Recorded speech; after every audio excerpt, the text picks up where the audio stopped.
বাচ্চাদের জিনিস উঠে তেমনি সাংসারিক জিনিসও উঠোর হয়ে গিয়েছে। অনুষ্ঠানটা করা হয়নি, অনেকটা এই টাইপের কিছু বলে ওর সাথে আমার বড় ছেলে আলিফ সহ গেল, ওরা গিয়ে গেছে আমার। তবে পড়েছি আজকে, ওদের জন্য দোয়া করি। আমি জানি যখন কোনো আসসালামু আলাইকুম, সবাই কেমন আছেন? আশা করছি আল্লাহর রহমতে সবাই ভালো আছেন, সুস্থ আছেন। আলহামদুলিল্লাহ আমরাও ভালো আছি। আরও একটি নতুন ভিডিও দেখার জন্য আপনাদের সবাইকে আমন্ত্রণ জানাচ্ছি। আশা করছি আমার আজকের ভিডিওটিও আপনাদের খুব ভালো লাগবে। সুন্দর একটি সকাল, চলে এসেছি ছাদে। আর যারা আমার মতো মারা আছেন, যাদের বাচ্চারা এবার 2026 সালে এসএসসি পরীক্ষা দিচ্ছে, সবার মনের অবস্থা বুঝতে পারেন সকালটা কেমন জানি কাটে। বাচ্চাদেরকে আল্লাহর নামে আল্লাহ ভরসা করে যখন বিদায় দিই, তখন যেন বুকের ভিতর কেমন টিপটিপ করতে থাকে। যাক, আল্লাহ সব কিছু ভালো করুক, আল্লাহ ভরসা।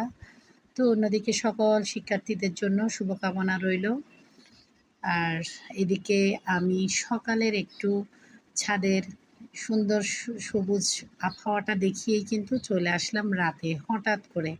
সাধারণত আমি ব্লগ ভিডিও দিলে সারাদিনের কাজের কিছু কিছু অংশ রাখি, দুপুরের খাওয়া দাওয়া রাখি, টুকটাক নাস্তা, ঘোরাফেরা, কিছু কাজ রাখি।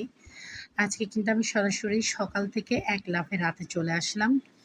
ডিটেইলে আর গেলাম না। একটু না হয় ব্যতিক্রমী হোক, মন মানসিকতা এমনিতেই ভালো নেই। ভাবলাম এই টেনশনের মুহূর্তে একটু ঝাঁকানাকা ভিডিও না দেওয়া যাক। তো এইটা হচ্ছে আমার শ্বশুরবাড়ির এখানে যে বড়ুয়াপাড়া আছে, সেখানে বিশাল বড় এক আয়োজন।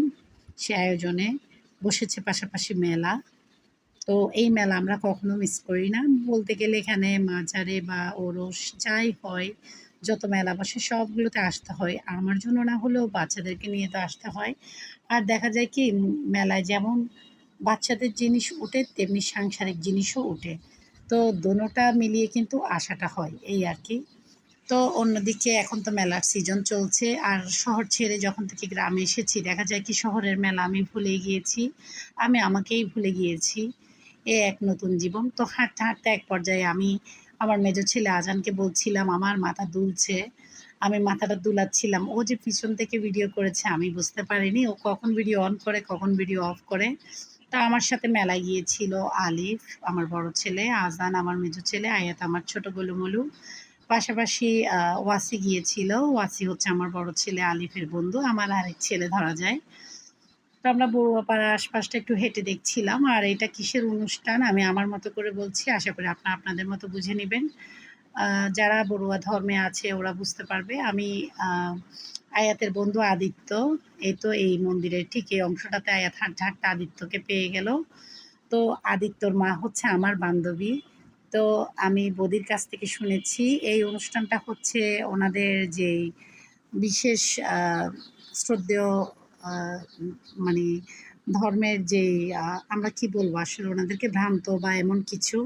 তো ওনারা যেই ২০ বছরের সাধনা করে কি একটা যেন বিদ্যা নেয়, ওইটার যেই ২০ বছর পর একটা অনুষ্ঠান করে, এবার নাকি ২২ বছর হয়ে গিয়েছে অনুষ্ঠানটা করা হয়নি। অনেকটা এই টাইপের কিছু বলেছে, আমার ভুলও হতে পারে।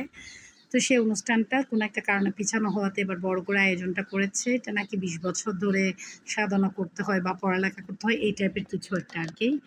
তো আমি হয়তোবা গুছিয়ে বলতে পারিনি, আপনারা বুঝে নেবেন আপনাদের মতো। সেই অনুষ্ঠানটা বিশাল বড় আয়োজন হয়েছে, অনেক খাওয়ার-দাওয়ার। মন্দিরে সাধারণত মেলা হলে এটা মন্দিরের একটা নির্দিষ্ট সাইড থাকে, যেই সাইডে আ মেলাটা হয়। এবার সেই পাশে মেলাটা হয়নি, হয়েছে অন্য পাশে। আর যে পাশে সবসময় মেলা হয় সেই পাশে হয়েছে আলোচনা সভা। আর মন্দিরের উঠোনের মধ্যে হয়েছে খাওয়া-দাওয়ার আয়োজন। খুব সুন্দর করে সাজিয়েছে, দেখে একদম চেনাচেনা মনে হচ্ছে রেস্টুরেন্ট। আর মন্দিরের অপর পাশে মাঠে হয়েছে মেলা। তো এই তো পথটা হেঁটে হেঁটে দেখছিলাম, আমি একটু ভিডিওর স্পিডটা বাড়িয়ে দিয়েছি। অংশ একটা কথা বলে নিই, আমার ভিডিওর কোনো অংশ যদি এতটুকু ভালো লেগে যায়, ছোট একটা লাইক দিতে ভুলবেন না। এতে করে আমার এই ভিডিওটা আপনাদের মতো অসংখ্য আপু ভাইয়াদের কাছে পৌঁছে যাবে। তো মন্দিরের প্রধান গেট যখন আমরা ক্রস করে আসছিলাম, আমি আমার বাচ্চাকে বলেছি যে বাহিরে থেকে একটু করে ভিডিও করে নাও, ভেতরের দিকে পা দেওয়ার দরকার নেই। কারণ আমার ধারণা ছিল, কেন জানি ভেতরে যেতে দেয় কি না দেয়, ওদের খাবারের জন্য সুন্দর করে সাজানো হয়েছে। তখন যারা মন্দিরের গেটে ছিল ছেলেরা, বড়ুয়া ধর্মের, ওরা খুব আন্তরিকতার সাথে বলল, "কোনো সমস্যা নেই, তোমরা ভিতরে ঢুকে যতটুকু ইচ্ছে ভিডিও করতে পারো, কোনো সমস্যা নেই।" এই জিনিসটা না আমার ভীষণ ভালো লেগেছে। তো আয়াতকে এখানে ছবি তুলতে দাঁড়িয়েছি আর দুষ্টুর কি আর স্থিরতা আছে? ও হাতির লেজটা ধরে টানছে। কি অবস্থা দেখেন তো? আজানকে একটা পর্যায়ে বললাম, "চশমা খুলে ফেলো।" চশমা পরা ছবি তুললে না দেখা যায় কি চশমার মধ্যে লাইটিংটা দেখা যায়। তো আমার আজান বাবার পরীক্ষার কথাই বলছিলাম শুরুর দিকে। সবাই দোয়া করবেন। ১ম পরীক্ষার দিন আমার ছেলে যখন আমাকে ২১ তারিখ সকালে পরীক্ষা দিতে যাওয়ার সময় সালাম করছিল, সালাম করে বলছিল, "মা দোয়া করবে।" ওই সময়টাতে আমি অনেক কষ্ট করে আমার কান্নাটা চেপে রেখেছিলাম। তারপর আমার ছেলে বের হলো ঘর থেকে। ওর সাথে আমার বড় ছেলে আলিফ সহ গেল। ওরা গিয়ে যখন ১ম এ আকবর্ষা মসজিদে আল্লাহর নামে কিছু আ মানে দিল আরকি। তারপর ওরা ওরা মসজিদের উদ্দেশ্যে পরীক্ষার উদ্দেশ্যে বেরোলো। আসলে আমি ইমোশনাল হয়ে গেলে কথাটা আটকে যায়। তো ২ ভাই একসাথে ১ম পরীক্ষায় গিয়েছে। পরবর্তীতে নির্দিষ্ট গাড়িতে করে যাওয়া হবে। তো আজান চলে যাওয়ার পর আমি এতটা কান্না করেছি আমি বলে বোঝাতে পারব না। মসজিদের দিকে তাকিয়ে আমি ভাবছি আমার ছেলে সত্যিই যে এবার এসএসসি পরীক্ষা দিতে যাচ্ছে।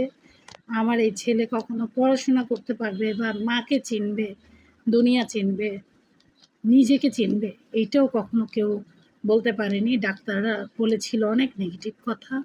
একটা মায়ের মন ভেঙে দেওয়ার জন্য আত্মীয়-স্বজন খুব কাছ থেকে কাছের আত্মীয়-স্বজন, প্রতিবেশী, আম তারপর ডাক্তার সবাই মিলে যতটুকু একটা মাকে মন ভাঙা যায় ততটুকুই মন ভেঙেছে আমার। তবে পড়েছি, আছড়ে পড়েছি, হাত-পা ভেঙেছে, মন ভেঙেছে। যেগুলো অদৃশ্য দেখা যায় না। আবার দ্বিগুণ সাহস নিয়ে ছেলের হাত ধরে উঠে দাঁড়িয়েছি। হাঁটি, হাঁটি পা, পা করে এতটুকু পথ পাড়ি দিয়েছি।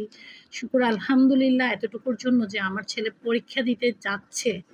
পরে রেজাল্ট কি হয় জানি না। আল্লাহ ভরসা। সবাই দোয়া করবেন যেন সম্পূর্ণ সুস্থ থেকে আমার ছেলে সব পরীক্ষাগুলো প্র্যাকটিক্যাল পরীক্ষা সহ সম্পূর্ণ করতে পারে। এটুকুই আমার দোয়া। আমি রেজাল্ট নিয়ে ভাবি না। যা লিখবে তাই রেজাল্ট হবে। ওইটা নিয়ে ভাবি না। সুস্থ শরীর নিয়ে যেন পরীক্ষা সবগুলো দিতে পারে। এটুকুই শুধু আমার চাওয়া। সবাই আমার সন্তানদের জন্য দোয়া করবেন। বিশেষ করে আমার আজান বাবার জন্য দোয়া করবেন।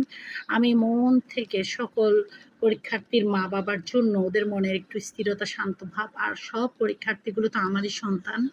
ওদের জন্য দোয়া করি। আমি জানি যখন কোনো বাচ্চার কোনো একটা সমস্যা হয়, অপ্রত্যাশিত কোনো অসুস্থতা বা কোনো সমস্যা হয়, তখন কত টেরা চোখ আসে সিসিটিভি হয়ে ভিডিও করার জন্য বা একটু নেগেটিভ বলে মন ভাঙার জন্য। সবকিছু মিলিয়ে শুকর আলহামদুলিল্লাহ যতটুকু আছি ভালো আছি। আমার আজকের ভিডিও ভালো লাগলে পরবর্তীতে নতুন ভিডিও দেখতে চাইলে সাবস্ক্রাইব করে all button, bell button click করতে ভুলবেন না। এতে করে আমি পরবর্তীতে যেকোনো নতুন রেসিপি বা ব্লগ ভিডিও দিলে নোটিফিকেশন আপনাদের মোবাইলে পৌঁছে যাবে। অবসর সময় দেখে নিতে পারবেন। এতক্ষণ সময় দেখার জন্য অসংখ্য ধন্যবাদ।